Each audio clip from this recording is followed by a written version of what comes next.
유재수 전 부산시 부시장 감찰 무마 의혹을 수사하는 검찰이 오늘 오전부터 청와대에 대한 압수수색에 나섰습니다. 검찰은 청와대와의 협의를 거쳐 임의 제출 형식으로 필요한 자료를 확보할 예정입니다. 현장에 나가 있는 취재기자 연결하겠습니다. 부장원 기자. 네, 정부청사 창성동 별관 앞입니다. 네, 오늘 오전부터 여러 보도가 나왔었는데요. 검찰이 압수수색 사실 공식적으로 확인했죠? 네, 서울 동부지방검찰청은 오늘 오전 11시 반부터 청와대를 압수수색하고 있습니다. 검찰이 공식적으로 밝힌 압수수색 대상은 대통령 비서실인데요. 하지만 구체적으로 대통령 비서실 내 어떤 장소인지 그리고 어떤 자료를 확보하기 위한 것인지는 공개하지 않고 있습니다. 하지만 검찰이 감찰 무마 의혹을 수사하고 있는 만큼 제가 나와 있는 창성동 별관 등을 중심으로 압수수색이 진행되고 있을 것으로 보입니다. 창성동 별관에는 민정수석실 산하 특별감찰반 사무실이 있습니다. 이번 압수수색은 검찰과 청와대 협의를 거쳐 임의 제출 방식으로 진행되고 있는데요.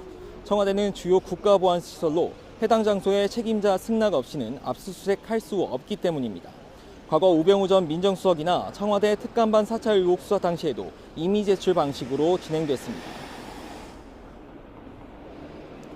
네, 그동안 검찰이 이미 유재수 전 부시장의 자택 등 전방위 압수수색을 펼쳤었는데 이번에 또다시 청와대를 압수수색한 배경은 뭡니까?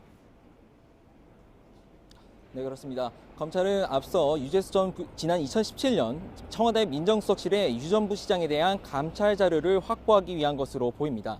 특히 당시 민정수석실이 유 전 부시장의 휴대전화를 정밀 감식한 분석 자료를 주목하고 있는데요. 이 자료는 청와대 감찰 무마나 인사개입 의혹의 진실을 밝혀줄 핵심 증거로 꼽힙니다. 당시 특감반은 감찰을 통해 유 전 부시장의 비위 사실을 상당 부분 확인한 것으로 알려졌습니다. 하지만 조국 전 수석과 백원우 전 민정비서관, 박형철 반부패 비서관이 참여하는 이른바 3인회의에서 감찰 중단을 결정했고 1년쯤 지난 뒤인 지난해 11월 청와대 민정수석실이 자료를 모두 회수해간 상태입니다.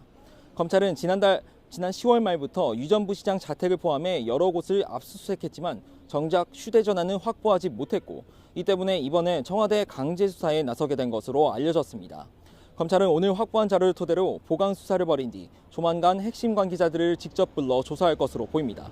지금까지 정부청사 창성동 별관에서 YTN 부장원입니다.